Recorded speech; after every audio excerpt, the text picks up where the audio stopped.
युवजन और विद्यार्थी मित्रों, गुजरात की धरती पर आप सबका बहुत बहुत स्वागत करता हूं।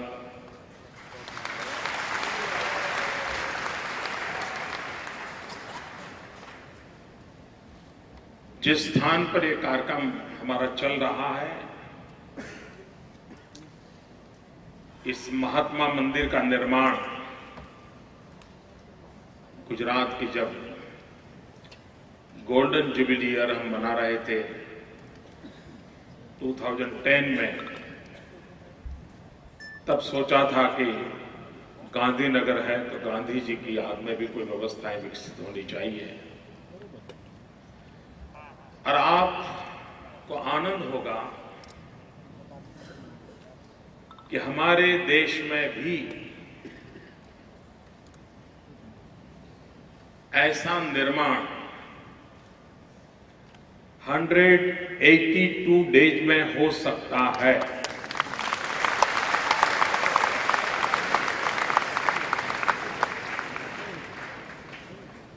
इस महात्मा मंदिर का प्रमुख हिस्सा 182 दिन में तैयार करके हमने 2011 का हमारा वाइब्रेंट समिट यहां पर किया था। कहने का तात्पर्य यह है कि हमारे देश के पास अपार क्षमता है, विपुल संभावनाएं हैं और ढेर सारी आकांक्षाएं हैं। आवश्यकता है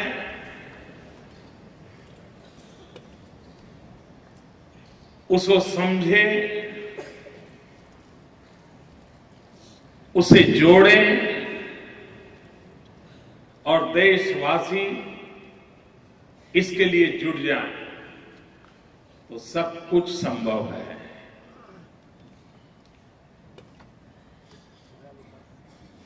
हम लगातार विचार विमर्श का एक प्रयास कर रहे हैं।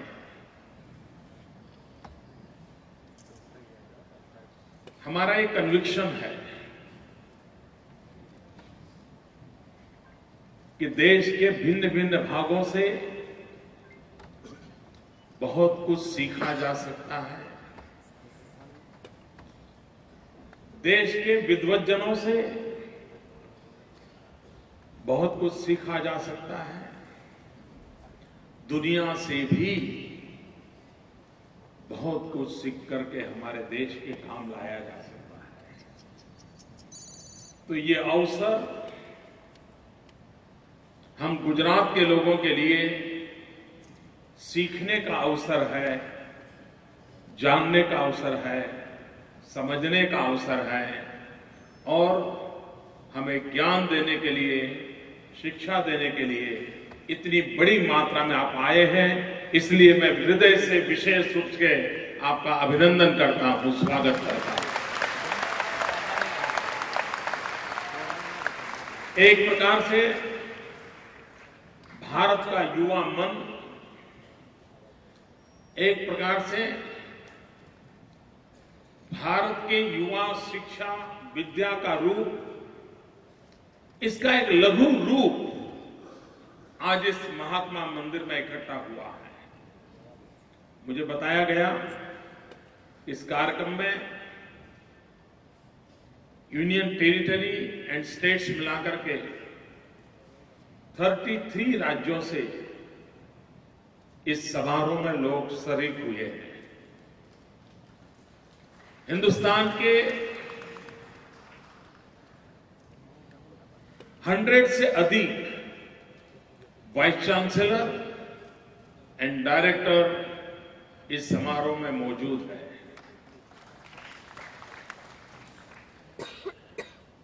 ये जो समिट चला उसमें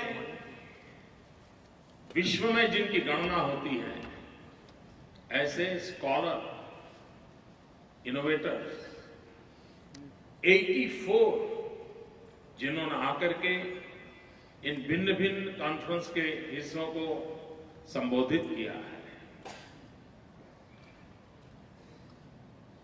1500 से अधिक प्रोफेसर्स, टीचर्स इसमें शरीक हुए हैं। गुजरात के 1500 विद्यार्थी हैं, तो गुजरात बाहर से 3000 से ज्यादा विद्यार्थी यहां मौजूद हैं।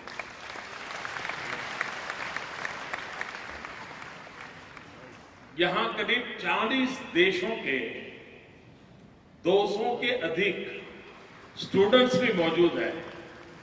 आप कल्पना कर सकते हैं कि शिक्षा के लिए चिंता करने वाला ये प्रयास, उसकी उपस्थिति को देखा जाए तो भी ये कितना महत्वपूर्ण है। मैं इसमें सहयोग देने वाले इस कार्य को आगे बढ़ाने के लिए हमारे डिपार्टमेंट के सब लोग, यूनिवर्सिटी के सारे साथी और देश के अन्य अन्य कोनों में से जिनकी मदद मिली, उन सबका मैं हृदय से अभिनंदन करता हूं, उनका धन्यवाद करता हूं। भाइयों बहनों, हम लोग लंबे अरसे से एक बात सुनते भी आए हैं और हम बोलते भी हैं। यूनान, मिस्र और रोम सब मिट गए जहां से, अब तक मगर है बाकी नामो निशा हमारा। कुछ बात है कि हस्ती मिटती नहीं हमारी। ये कुछ बात है कि हस्ती मिटती नहीं हमारी। वो कौन सी बात है?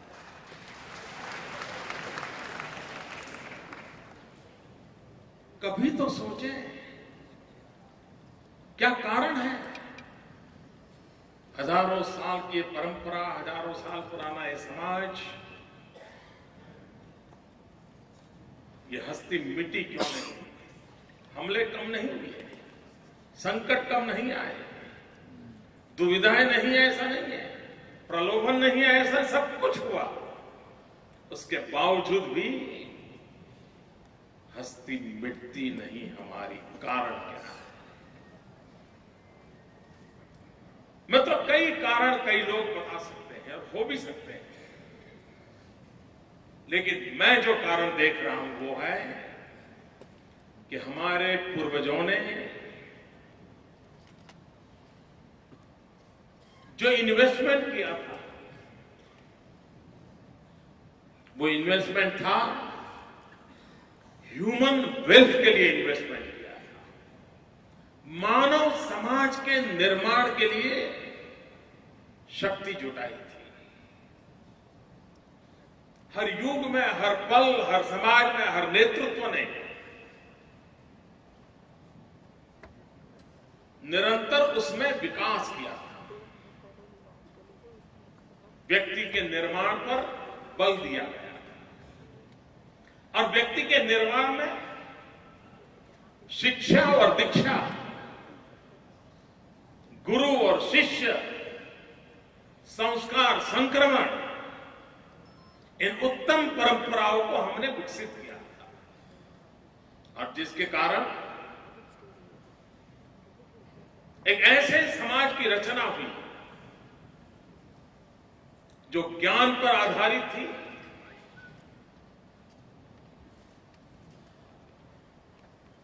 उसके सारे पैरामीटर डायनेमिक थे, वे बदलाव को स्वीकार करने वाली व्यवस्था वाले थे, युगानुकूल परिवर्तन को स्वीकार करने वाला समाज बनाया। ये जो ज्ञान की परंपरा की हमारी जो विरासत है, और इसी के भरोसे आज हम कह सकते हैं कुछ बात है कि हस्ती मिटती नहीं हमारी।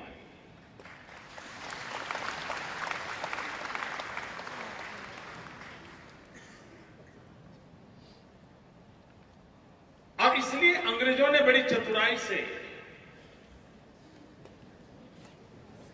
बहुत चालाकी से इसी पर वार करने की कोशिश की। अगर लॉर्ड मैकाले ने हमला बोला तो शिक्षा, परंपरा और व्यवस्थाओं पर बोला। बाकी किसी ने हमको डुलाया नहीं, हिलाया नहीं, डराया नहीं, लेकिन ये एक ऐसा इंजेक्शन हो गया जिसने हमारे भीतर की शक्ति को झकझोर डाला। समय की मांग थी कि देश की आजादी के बाद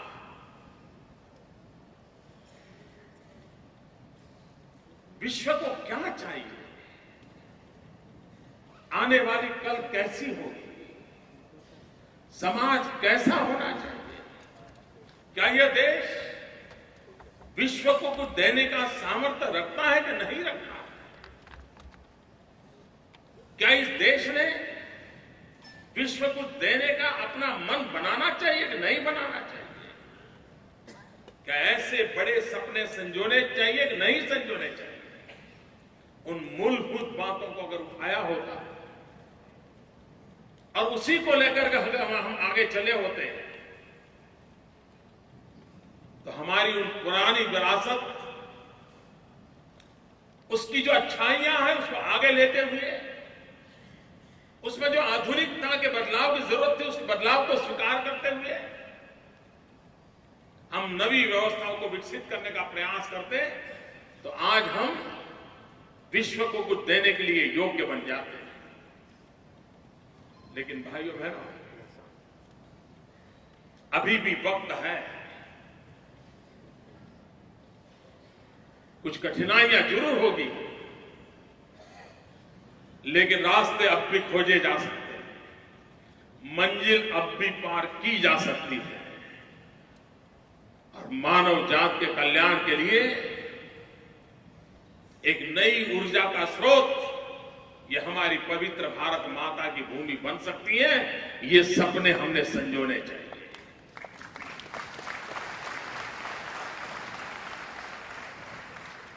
आज कठिनाई क्या हुई है?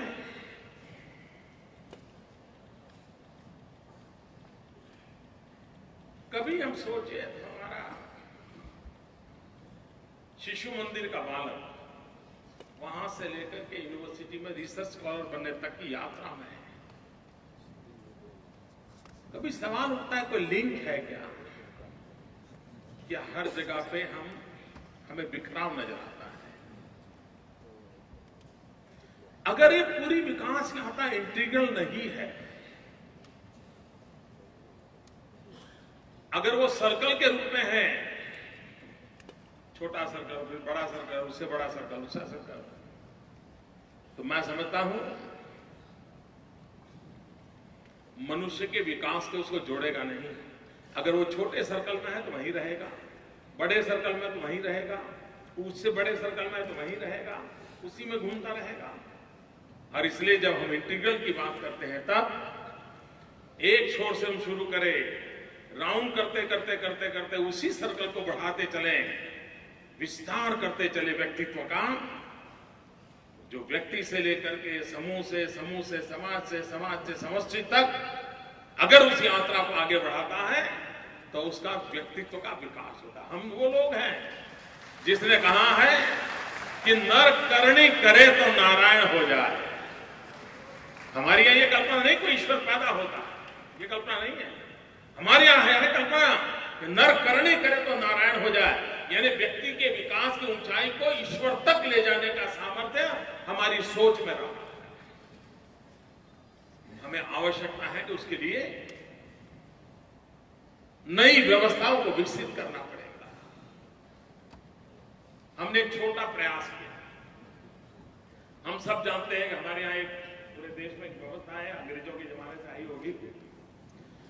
जब स्कूल से हम पढ़ करके निकलते हैं तो कैरेक्टर सर्टिफिकेट देते हैं और जहां भी जाते हैं वो कैरेक्टर सर्टिफिकेट देते रहते, दिखाते रहते हैं।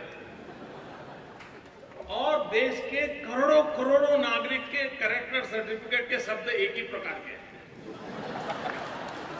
एक ही सॉफ्टवेयर से निकले हुए सारे कैरेक्टर सर्टिफिकेट।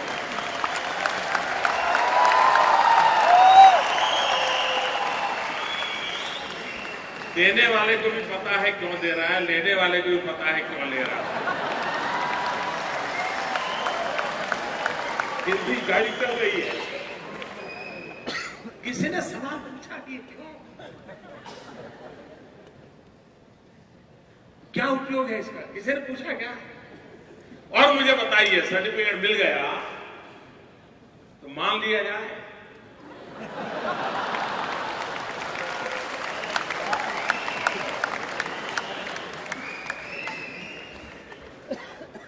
आवश्यकता क्या है? मैंने हमारे सरकार में सुझाव दिया है, उस पर अभी काम चल रहा है।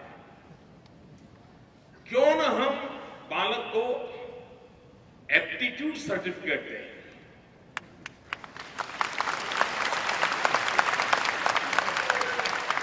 जब वो स्कूल में पढ़ता है तो कोई ऐसी व्यवस्था हो जो उनके ऑब्जर्वेशन लगातार होते रहे, टेक्नोलॉजी का उपयोग किया जाए,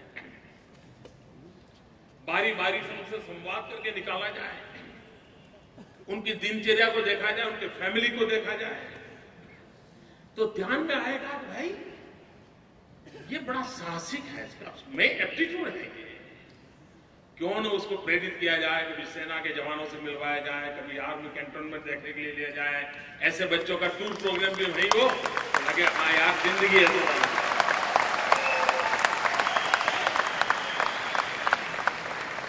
स्कूल के 10 बच्चे हैं, उनके हाथ में कोई भी चीज आई तो तोड़ फोड़ करके देखते हैं अंदर क्या है, मतलब उसके दिमाग एप्टीट्यूड है रिसर्च करने का, वो जानना समझना चाहता है। तो ऐसे बच्चों को इकट्ठे करके उनका टूर प्रोग्राम कोई अच्छी मैन्युफैक्चरिंग कंपनी हो जहां इस प्रकार के रिसर्च होते हो, वहां ले जाओ, कितने मन से देखेगा। लेकिन हमारे यहां तो टूर प्रोग्राम होता है तो कैसा होता है, सब उदयपुर देखने जाएंगे, सब ताजमहल देखने। कहने का तात्पर्य यह है कि मित्रों, हम माइंड अप्लाई नहीं करते। चलती है गाड़ी, चलती है। अब इसके लिए कोई बहुत बड़ा पार्लियामेंट में रिजोल्यूशन करना पड़ेगा क्या, कानून बनाना पड़ेगा क्या? ऐसा नहीं है। हमने सिलेबस को बल दिया है, आवश्यकता है हम एक एक बच्चे को सेलिब्रिटी माने और उसके जीवन पर बल दें, हम फिर क्या बदल सकते हैं।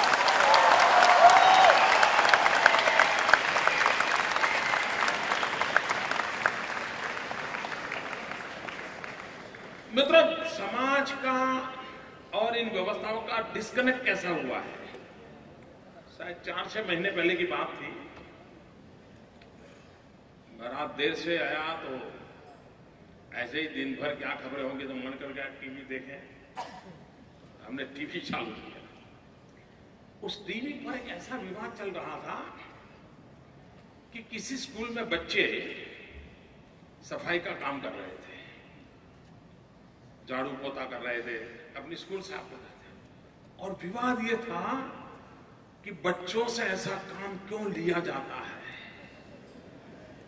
मैं हैरान था मित्रों, हमारे यहां तो इवन गांधी जी समेत सब कह रहे थे भाई श्रम हमारी शिक्षा के केंद्र में होना चाहिए, उसको सारी चीजें उसे करवानी चाहिए, बालक तभी तैयार होगा।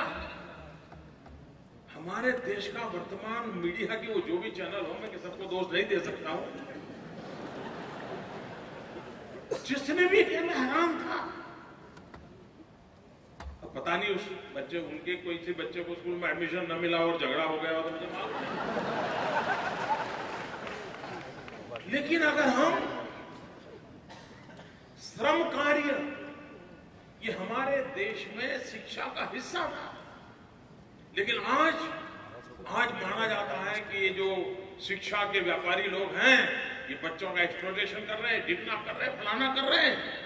अगर हमें व्यक्तित्व का विकास करना है तो समाज को भी प्रशिक्षित करना पड़ेगा। अब इसका महत्व क्या है, क्या जरूरत है? मैं नहीं मानता हूं मित्रों, जैसे पूरी सृष्टि की रचना में हमारे यहां जो माइथोलॉजी में कंसेप्ट है ब्रह्मा विष्णु महेश का, तीनों का जिस प्रकार से होना जरूरी है, उसी प्रकार से शिक्षा के माध्यम से व्यक्तित्व के विकास की जब बात होती है, तब सिर्फ हेड से काम नहीं चलेगा। सब दिमाग में मसाला भरते रहे तो वो रोबोट की तरह कहीं जाकर के उगलता रहेगा, उससे आगे दुनिया नहीं चलेगी।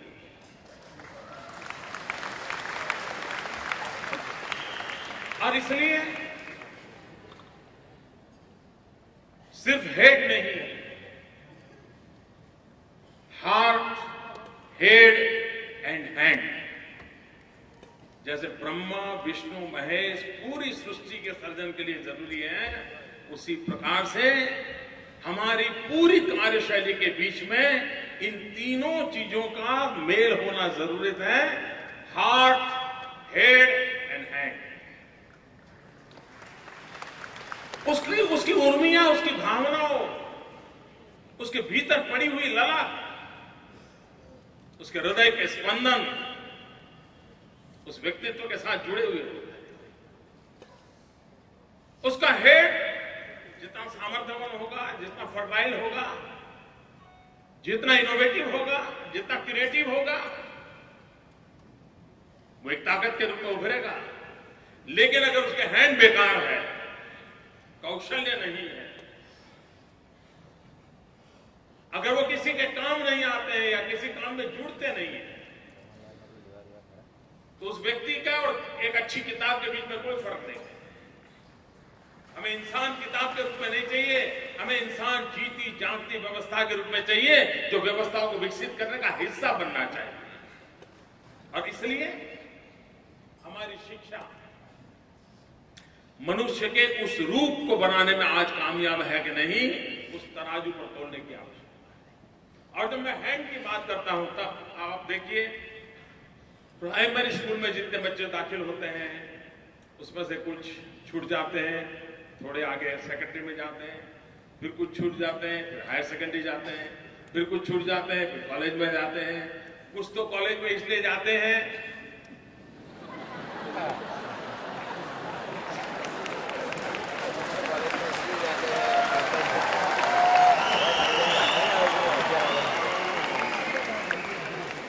तो आपने सोचा, वो मैंने नहीं सोचा।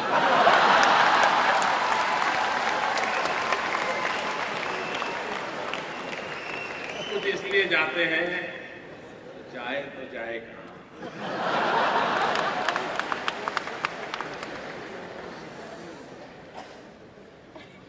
और उसमें भी कहीं पर नौकरी के लिए जाते हैं तो कहते हैं ठीक है भाई, तुम्हारे पास सर्टिफिकेट है सब है, लेकिन ये आता है क्या? तो कहता नहीं, वो तो नहीं सिखाया।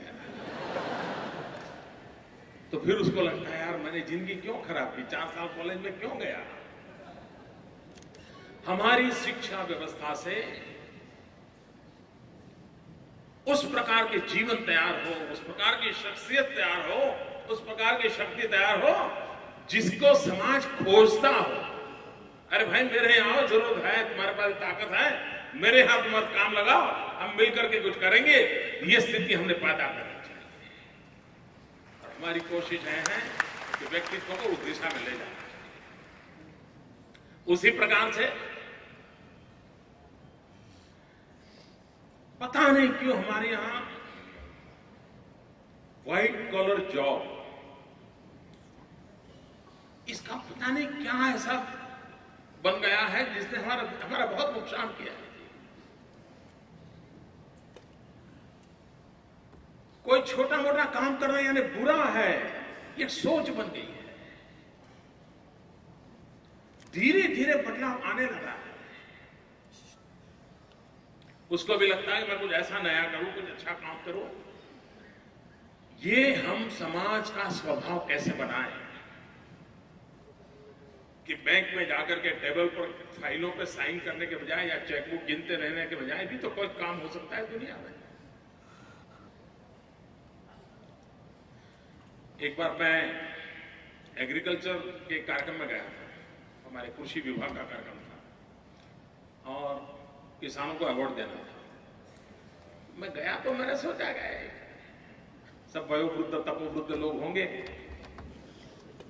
मुझे उस दिन इतना आनंद हुआ कि करीब 35 लोगों को कृषि कार को इनाम देना था। उसमें से 27-28 35 से कम आयु के जींस के पैंट पहने हुए किसान थे।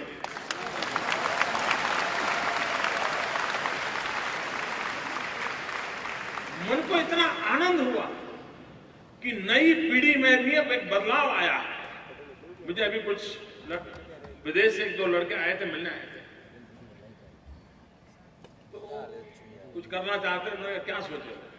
तो बोले हमारे यहाँ गुजराती में शब्द है तबेला, जिसमें गाय भैंस रखते हैं बड़ी संख्या में।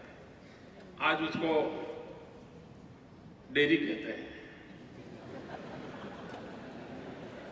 उसने कहा मैं गाय भैंस रखूंगा, उनका लालन पालन करूंगा और दूध का एक बहुत बड़ा मार्केट कैप्चर करूंगा। मैंने कहा यार गुजरात में क्या करोगे, अमूल है जो दिनेश सिंह की रगों तक पहुंच गया है। उसने कहा भले रहा अमूल साहब, मैं करके दिखाऊंगा। ये जो मन की रचना तैयार होती है वो सिर्फ किताबों से नहीं होती है। हमने वो एनवायरमेंट क्रिएट करना पड़ेगा। हमने वो एनवायरमेंट क्रिएट किया है क्या हमारे यूनिवर्सिटी कैंपस में, हमारे कॉलेजेस में, जहां आज किसने कितनी सेंचुरी की, कितने कितने रन बनाए उसी में समय जाता है। किसके फिल्म शो कौन सा चल रहा है, अगले फ्राइडे को क्या आएगा, किसने ज्यादा कमाई की इसमें जाता है, नई फैशन क्या है इसमें जाता है। क्या हम ऐसे कैंपस एनवायरनमेंट में दुनिया कहां जा रही है, नए इनोवेशंस क्या रहे हैं, जगत में किस प्रकार से आर्थिक, सामाजिक, वैज्ञानिक टेक्नोलॉजी किस प्रकार के प्रभाव पैदा कर रही है, ऐसी सहज बातों का माहौल बनता है क्या। और ये एकांत कैटलिक एजेंट हो, एकांत प्रोफेसर ऐसा होता है वो माहौल बदल देता है, बना देता है और उसके कारण एक बदलाव आता है। ऐसा कहते हैं कि बनारस में एक समय था, वहां की शिक्षा व्यवस्था ऐसी थी कि गली मोहल्ले में कोई भी आते जाते शास्त्र में बातचीत करते थे। जीवन की समस्याओं की चर्चा भी शास्त्रों को कोट करके करते थे। सहज रूप से शास्त्र जीवन का हिस्सा बन गया और उसी के कारण बनारस आज सदियों के बाद भी उस नाम से जाना जाता है, उसकी पंडिताई के लिए जाना जाता है। और सारा इनफॉर्मल था, सब कुछ इनफॉर्मल था। क्यों न हम ऐसी व्यवस्थाओं को विकसित करने की दिशा में एक एनवायरमेंट क्रिएट करें। अब सारी दुनिया जानती है कि जिस प्रकार से 20वीं सदी के उत्तरार्ध में सबसे बड़े रिवॉल्यूशन का कारण इंफॉर्मेशन टेक्नोलॉजी, आईटी रिवॉल्यूशन हुआ, उसने जीवन पर बहुत बड़ा इंपैक्ट डाला। 21वीं सदी में ईटी का प्रभाव रहने वाला है। क्या अभी से हमने अपने आप को ईटी के लिए तैयार किया है? क्या हमारे इंजीनियरिंग इंस्टीट्यूशंस, हमारे मैन्युफैक्चरिंग सेक्टर, हमारे रिसर्चर्स, एंड व्हेन आई से ईटी, एनवायरमेंट टेक्नोलॉजी, सारी दुनिया में एक पैरामीटर एनवायरमेंट टेक्नोलॉजी हो रहा है कि हमारे पास ऐसा बुद्धिज्म है जो पूरे एनवायरमेंट टेक्नोलॉजी में पूरे लीड करे, पूरे विश्व को नए रास्ते दिखाए।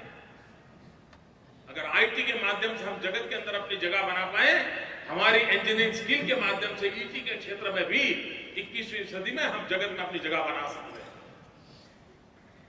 दुनिया की जो आवश्यकता है उसकी पूर्ति कर सकते हैं। कभी कभार क्या होता है,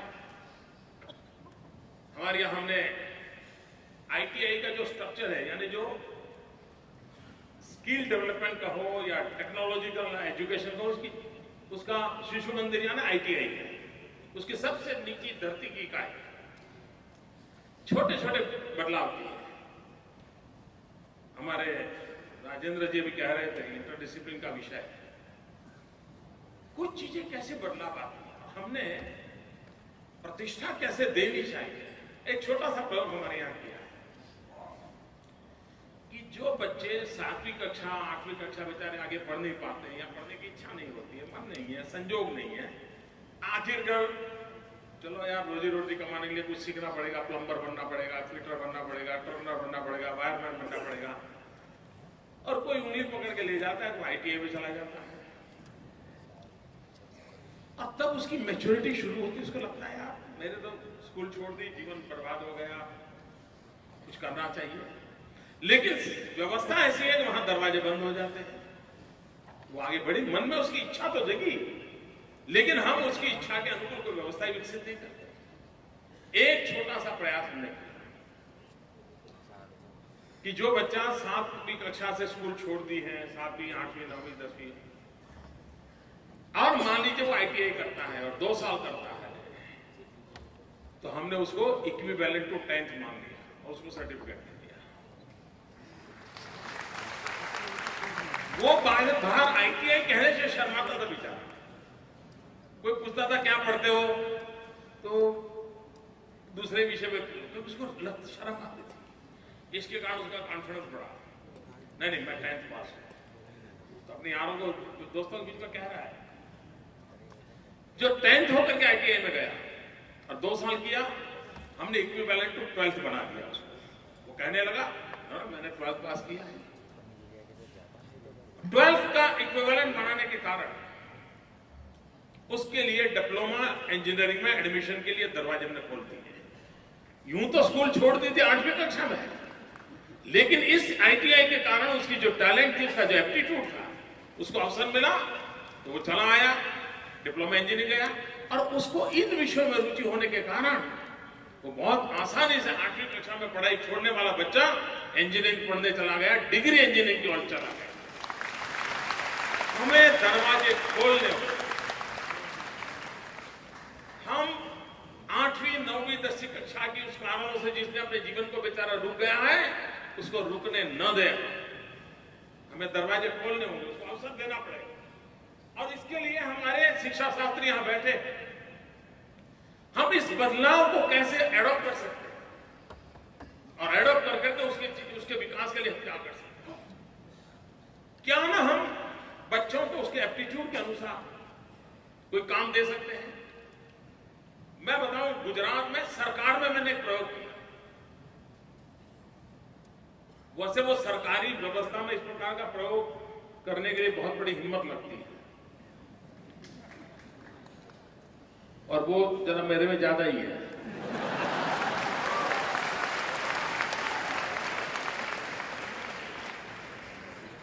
सरकार में पद्धति क्या होती है, हर अफसर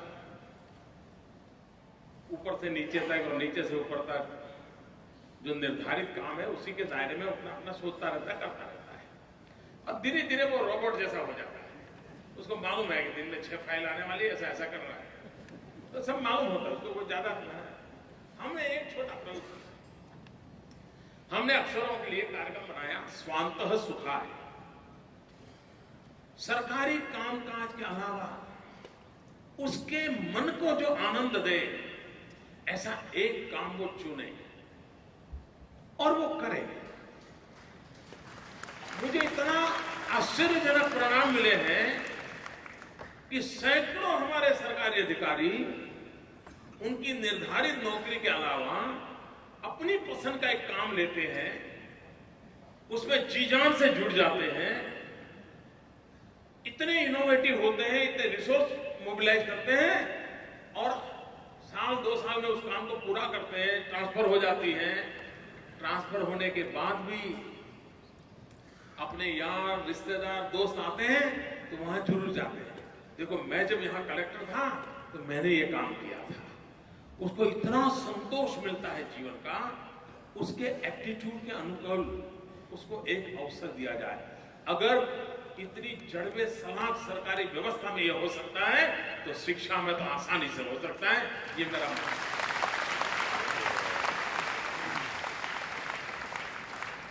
और इसलिए भाइयों, ये जो हमारा मंथन है, जो मोदी कह रहा है वो अल्टीमेट नहीं हो सकता और न होना चाहिए, लेकिन क्यों ना हम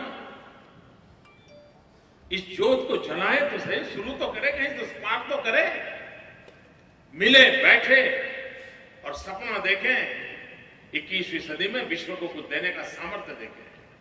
और एक बात निश्चित है, लोग कहते हैं 21वीं सदी हिंदुस्तान की सदी। अब 21वीं सदी हिंदुस्तान की सदी क्या मतलब क्या भाई? कुछ तो बोलो, डिफाइन करो कैसे क्या। लेकिन अगर हम पुरातन काल में देखें, जब जब मानव जात ज्ञान युग में जी रही थी, हर हमेश हिंदुस्तान ने मानव जात का नेतृत्व किया। 21वीं सदी भी नॉलेज की सदी है, ज्ञान की सदी है। और 21वीं सदी अगर नॉलेज की सदी है तो हम लोग उसमें काफी कुछ कंट्रीब्यूट कर सकते हैं, हमने लीड करना चाहिए। दूसरा हमारा पॉजिटिव ताकत हमारी यह है, we are youngest nation. 65% population हमारा 35 से नीचे है, 35 से बिलो है। जिस देश के पास इतनी जवानी भरी हो, तो देश क्या नहीं कर सकता है। डेमोग्राफिक डिविडेंड, ये हमारी सबसे बड़ी ताकत है। और ये वो नौजवान हैं जो उंगली पर दुनिया को अपने नचा सकने का आईटी के माध्यम से ताकत रखते हैं। ये हमारा जो डेमोग्राफिक स्ट्रेंथ है, ये जो डेमोग्राफिक डिविडेंड है, अगर उस नौजवान को हुनर मिले, कौशल्य मिले, सामर्थ्य मिले, अवसर मिले, वो नौजवान विश्व के अंदर अपनी ताकत दिखा सकता है। और उस भविष्य को लेकर के हम आगे कैसे करते हैं। और तीसरा सशक्त पहलू हमारे पास है, we are a very vibrant democratic country. ये बहुत बड़ी अमानत है हमारे देश की, लोकतंत्र। और आज जो विश्व में स्पर्धा है, उसमें ये चीजें ऐसी है हमारे पास जिसको लेकर के हम दुनिया में पहले से ये कदम आगे होने की ताकत रखते हैं। अगर इन सपनों को लेकर के हमारी नई पीढ़ी को तैयार करने के लिए हमारी यूनिवर्सिटी की सोच कैसे बदले, हमारी कॉलेज की सोच बदले, हमारी पूरी शिक्षा व्यवस्था की सोच कैसे बदले। हम सिर्फ नौकरशाहों को पैदा करने के लिए इतना बड़ा शिक्षा क्षेत्र चलाने की जरूरत क्या है? हमें तो समाज निर्माताओं को तैयार करना है, युग निर्माताओं को तैयार करना है, आने वाली पीढ़ियों को तैयार करने का काम करना है। और उस बदलाव को लेकर के हम हमारी पूरी शिक्षा व्यवस्था पर सोचें। मुझे विश्वास है कि 2 दिन का मंथन और पिछले 7 दिन से चल रहे सारे इस प्रयास हमें कहीं न कहीं तो अमृत निकाल करके देंगे। और ये हम टोकर कार्य करने के हम लगातार इसके लिए करते हैं। पहले हमारे यहाँ यूनिवर्सिटीज के लेवल पर काम किया इस पर। पिछले वाइब्रेंट समिट में हमने दुनिया की 45 यूनिवर्सिटीज को बुला करके एक वर्कशॉप किया। उसके बाद हमने फिर से लॉर्ड भिखू पारेख जैसे लोगों को बुला करके एक इन हाउस मंथन का काम किया। आज एक बड़े यानी हम रेगुलर इसमें धीरे धीरे करके आगे बढ़ रहे हैं, या अचानक काम नहीं कर रहे। इसमें से भी हम और आगे कदम उठाएंगे और आगे कदम सोचेंगे। हमारी कोशिश है, हमें गुजरात में कुछ करना है। हमारी कोशिश है, गुजरात कुछ सीखना चाहता है। देश के बुद्धिजीवियों को हमने बुलाया है, उनसे सीखने के लिए बुलाया है। हमारे मन में पड़े हुए विचार, क्योंकि हम शिक्षा शास्त्री नहीं है, हम एक दूसरी दुनिया के इंसान हैं, वहां दिन रात अलग चीजें चलती है। लेकिन हम गुजरात के लिए और कहीं तो कुछ शुरू हो, और कहीं कुछ शुरू हो तो बहुत बड़ा परिवर्तन आ सकता है। उस परिवर्तन लाने के प्रयास के हिस्से के रूप में हम आए हैं। सेंटर फॉर एक्सेलेंसीज की और हमें बल देना होगा। कभी कभी तो हमने देखा है कि गांव का एक किसान एग्रीकल्चर यूनिवर्सिटी के साइंटिस्ट से ज्यादा बढ़िया काम करके देता है। उस गांव के किसान ने एग्रीकल्चरिस्ट के रूप में काम किया हुआ और एक लेबोरेटरी में साइंटिस्ट कर रहा है काम। उससे अगर वो 2 कदम आगे हैं तो दोनों को जोड़ने की जरूरत है। दोनों को जोड़ने की जरूरत है। एक वेटरनरी डॉक्टर से ज्यादा एक पशुपालन करने वाली अब अनपढ़ महिला उस पशु की को कैसे केयर करना चाहिए, वो ज्यादा दूध कैसे दे, वो ज्यादा जिंदगी कैसे जिए, एक अनपढ़ पशु पालन करने वाली मां ज्यादा जानती है। दोनों को जोड़ने की जरूरत है। इन चीजों को हम बल देंगे तो हम बहुत बड़ा परिवर्तन ला सकते हैं। मैं फिर एक बार आप सब लोग यहाँ आए, मैं आपका स्वागत करता हूँ। लता जी का तो गला बिल्कुल बोल नहीं पा रही, उसके बाद भी इस कार्यक्रम के लिए शरीक हुई, मैं उनका विशेष रूप से आभार व्यक्त करता हूँ। आप सबका स्वागत करते हुए बहुत बहुत धन्यवाद, बहुत बहुत शुभकामनाएं।